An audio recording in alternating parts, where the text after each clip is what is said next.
اور فرمایا کہ جو شخص دن کے آغاز میں صبح کے وقت میں اس صورت کو پڑھ لیتا ہے، اللہ تعالیٰ اس کے دن بھر کے کام آسان فرما دیتے ہیں۔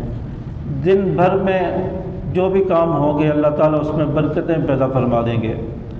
اور اسی طرح آپ صلی اللہ علیہ وسلم نے فرمایا کہ اپنے مرنے والوں پر، یعنی جو نزع کی حالت میں ہو، موت اور زندگی کی کشمکش میں جو انسان مبتلا ہے، فرمایا کہ اس پر پڑھا کرو، اپنے مرنے والوں پر پڑھا کرو۔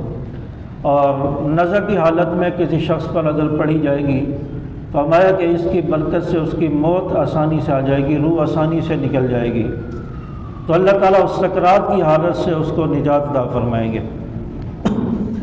تو اس طرح فرمایا کہ جو شخص اس سورت کو صبح شام پڑھتا ہے، اللہ پاک اس شخص کی مغفرت ضرور فرما دیں گے۔